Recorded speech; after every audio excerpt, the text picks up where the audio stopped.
I'm so excited to introduce you to someone who I've followed with interest on social media for some time now, both as Tom, who grows impressive veg on his allotment, and his alter ego, Daisy Desire, who brings colour and sparkle to the grid. Before we meet Daisy, let's see Tom transform into Daisy Desire. Hello, welcome to Gardener's World. Wow, Daisy, it's so great to have you on the podcast. You're looking absolutely amazing. Oh, thank you very much. And thank you for having me. I really do appreciate it. I've been looking forward to this for so long. I have to say, I feel a little bit underdressed now. I feel like I should have made myself up a little bit. You are looking amazing. How long does it take for you to get like this? Well, if I'm honest, the makeup takes about 2 hours, and the rest is just hope and pray all the glue will stick, really. You look amazing. You look amazing. So anyone that's watching this or listening to this probably thinking, hang on a minute, that introduction was quite strange. Sam's talking about growing veg in an allotment and then this amazing drag queen called Daisy Desire. Please explain how it all came about. So first of all, I guess we need to find out about the gardening and the allotment first. The gardening kind of started about 3 years ago. It all kind of really started, really. I'd never kind of touched a plant or worn a gardening glove before. But what had happened was, if I'm being completely honest, I was going through a kind of breakup at the time. And I just thought to myself, I need a challenge. And I was on the train one day driving past the allotment. And I literally thought, oh my God, I'd love to try and do something like this. Like, I've heard that gardening's so good for you. And it's such a good kind of, it's just so kind of therapeutic. And I thought, I'd really like to learn more about that. So I ended up just getting myself an allotment. And wow, that was about 3 years ago. I've ended up being made redundant and ended up actually working now as a gardener, as well as studying. But yeah, it's just kind of come on leaps and bounds, and I've truly fallen in love with the craft that is gardening. And it's just so kind of, it's so therapeutic. I mean, the good thing, multitasking is kind of really bad for you, but when you're gardening, you physically can't multitask. Like, you can't be sowing potatoes and, I don't know, painting your shed at the same time. You really have to concentrate and give yourself like a few hours to kind of just, be and do things, and that kind of nurturing process. I guess it sounds a little bit like a kind of a meditation in terms of just switching your brain off. Yeah, absolutely. Well, look at it like this. When I first very much got into gardening and didn't really know anything, what kind of hit me as I was kind of going along in those first few months is I could be spending 3 hours binge watching Netflix. Or don't get me wrong, sometimes we all do that. But also, I'd rather actually spend those 3 hours outside doing something, and actually doing something quite productive as well. And sometimes it's nice just to have a place or a garden or an allotment, no matter the size, to relax in. But it's just nice to actually just be outdoors and kind of, get the fresh air, which I think we all need at the moment. Yeah. Oh gosh, it sounds amazing. And I have always said, I did have a veg patch a few years ago and I loved it. And I think I got so much satisfaction out of growing like really quick things like radishes. You're like, hang on a minute, I only planted those like what feels like minutes ago, and they're popping out, and being able to have those on top of salads. And I was like, right, I've got to get more adventurous, and I never have. I will do though, and you are inspiring me every day when I look at your content and see all the amazing things, all the veg, all the flowers as well. So I will do one day. So now we need to find out about Daisy, because how did she grow and spring up? Where did she spring up from? Wow, Daisy, well, she sort of came out of nowhere, really. No, it was sort of in lockdown where it was one of those things where I've always kind of been friends with drag queens, but I'd never really sort of thought about trying it myself. And we were in the middle of lockdown, and all of my friends were there like, have you watched RuPaul's Drag Race? Have you watched RuPaul's Drag Race? And I was like, no, I haven't. Oh my God, started watching it, and wow, here we are. No, but then when the kind of restrictions were sort of lifted and I was able to go see a drag show, it was then when I was watching it and was there like, oh, I could do this. I really, really want to try this. So I did. And I sort of kind of, in the early sort of days of that, like the months of kind of, trying to figure out makeup and everything, because like gardening, I'd never done like makeup or anything like that before. So it's very much, I wanted to respect the art of drag. I didn't want to just whack a wig on and be like, I'm a drag queen. I wanted to actually, put in the hours. And the kind of Daisy with the gardening persona happened because I posted a picture online, and it was I was sort of roughly in half drag, like I hadn't even shaved my beard and stuff, and I was holding a gardening book, and it was just a bit of a laugh, really, to make people smile in this terrible time that was lockdown. And it kind of made a lot of people smile. I got a good reaction, and I didn't really consider it until I did actually get a bit of hate for that, and it was even from other gardeners saying, "Oh, this has nothing to do with gardening." It was like, "Oh, for God's sake," the generic kind of like, "Oh, okay." But I really kind of feel like most people were at that point where they're like, "Oh, I probably shouldn't do this." But for me, that's more like, well, actually, now I'm really going to do this. It kind of really lighted a fire within me to be there like, I'm going to do this. This is fun. This is not serious. This is not supposed to be taken seriously, And so 2 weeks later, I was in full drag in a garden centre posing to the gods. And I thought, well, this is my life now. I love it. I love it because obviously a lot of people must start something, and it could be something that actually would develop into a passion for them, but are put off by haters. And it's always just the odd few that you may get. You may get like one to every sort of 50 or 100 positive things, but I think a lot of people do let it get to them. So well done you for sticking to it and sticking it to them. Well, yeah, you got to stick it to them. I mean, there's enough haters in the world. I mean, just you can't just dwell on that. I mean, I'm not being funny. If COVID has taught us anything, it's that we have not got the lifespan for self-hate, have we? I mean, come on, like live your best life. Yeah, exactly. And you are living your best life on that allotment.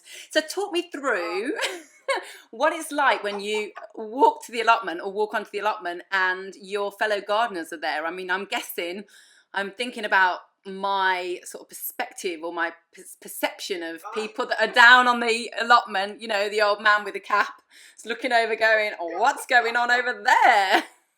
It's not your stereotypical gardener.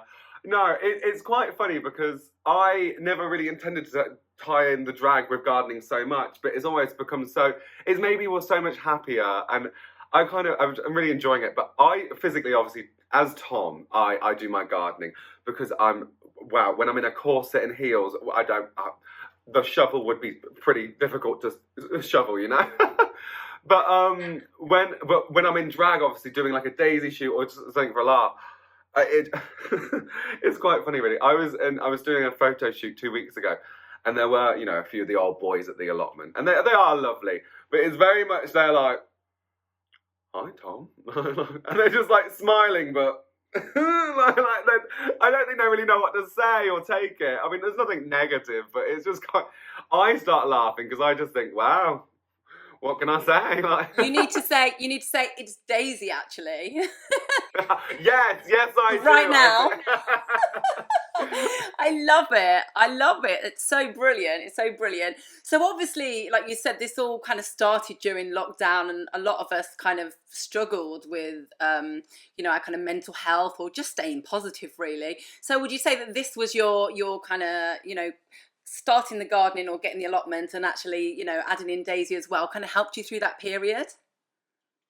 Yeah, I guess so. I suppose in a way it was really nice to concentrate on something that wasn't sort of, the doom and gloom that was like the daily news. And it was just really nice to do something, but also do something to make others smile. And I kind of think it's just kind of, like gardening as a whole isn't really that serious. I mean, in the big scheme of things, I suppose it really is in terms of like the environment and stuff. But in terms of like one gardener and drag, tie them together, they're not actually, both of them are not really that serious. And it's just kind of, it's nice to do something that kind of makes people smile and even possibly like encourages people to get into gardening, especially kind of the younger generation, because I think, like as you said, the stereo kind of typical gardener is always seen as, the old boy with his cap having a cup of tea, and very much that is Tom, if I'm honest. But but yeah, it's nice to do something to kind of not be that stereotypical person anymore. It's nice to kind of just have a laugh and have fun, not take things too seriously. Lovely. So I'm sure there are people out there that would love to give drag a go or just do something that's just out of the ordinary, that I guess there is that sort of worry of being judged. And obviously you've just done it. You've taken the bull by the horns. You've taken Daisy by the whatever, the petals, and you have just run with it.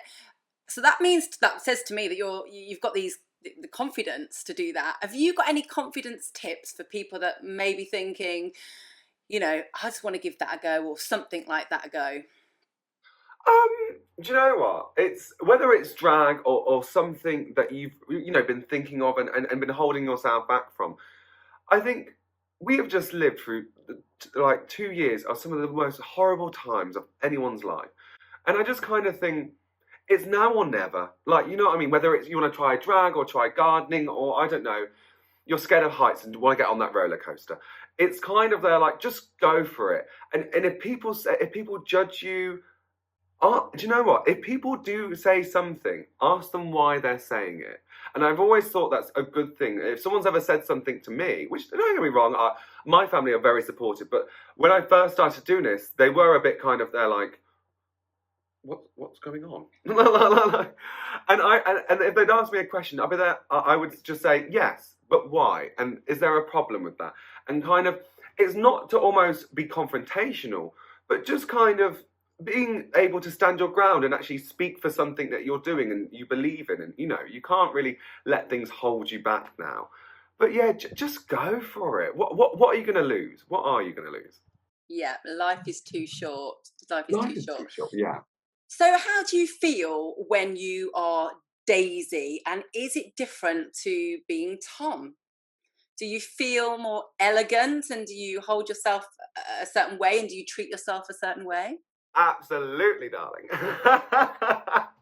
No, it's weird because I think I've always been quite a confident person, but when as Daisy, it's very different because I think as Tom, like I'm very much I almost look like a builder half the time because I'm always in like my gardening shorts and a t-shirt and a hat, and I'm just digging away covered in muck.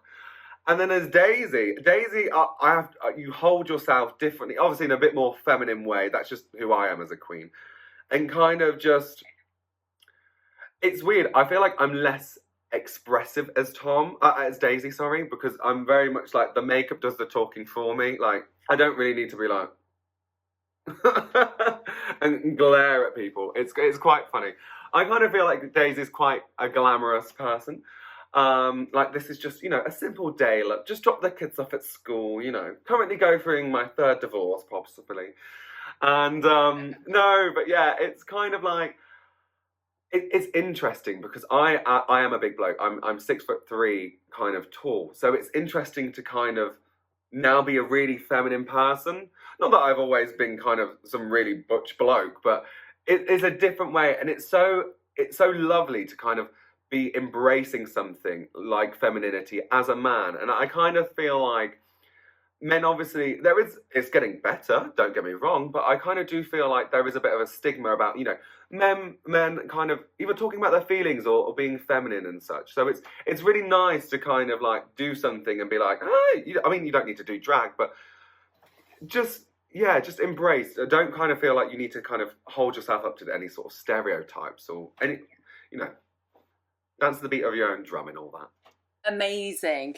So obviously Daisy pops down to the allotment now and again and kind of, saunters around really, doesn't really get too dirty. What are the plans for Daisy in the future? Where are you going to take Daisy? What's she going to do? That is a very good question.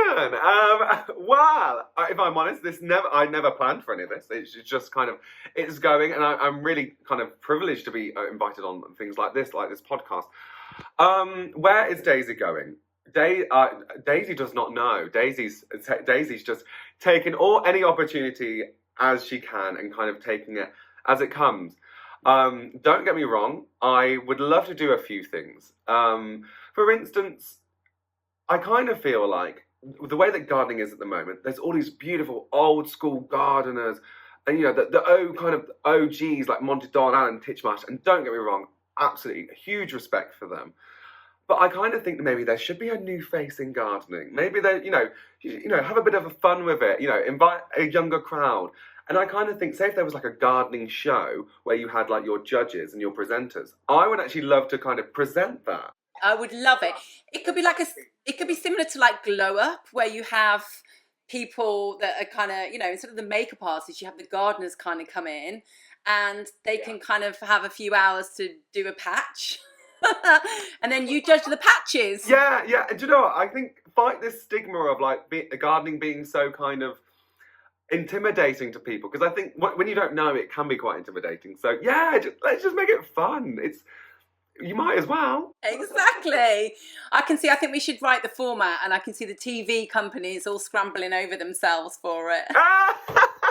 I'll let you know if it does happen. Yeah, let me know. Let me know. I love it. So would you keep it up for us? Oh, absolutely. Thank you so much.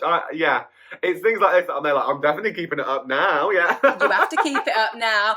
Just before you go, will you answer our My Perfect questions? Absolutely. My perfect night in would be just a home cooked meal. Maybe a good lasagna. I do love a bit of lasagna. You know, some garlic bread, all the carbs, a little bit of salad, and just watching a good movie, to be honest. My perfect night out would be, I think a spontaneous night out. I always think that spontaneous nights out always work out to seem the best. Lots of drinks flowing, some good friends, and just a good old time, and then a cheeky takeaway at the end. My perfect date would be something that's not spent a lot of money on, because I always think that, you know, dates aren't about the money. It's all about kind of, you know, actually having a good time with that person. So even just walking through a park and, you know, getting an ice cream from the ice cream van, I think that's just bloody lovely. My perfect meal would be at a restaurant called. Am I allowed to say a restaurant, by the way? Yeah. Oh, okay, I'll restate that. I was like, oh. My perfect meal would be at a restaurant called Franco Manca. They do this amazing kind of fresh pizzas, which remind me of when I was traveling through Italy, and an Aperol Spritz. My perfect pamper would be a good spa treatment. You know, a kind of day where you're moseying around the countryside, and then you pop into the spa, and, you know, get yourself a good massage, a good facial, and, you know, maybe a glass of fizz, and then, you know, maybe some dancing in the evening.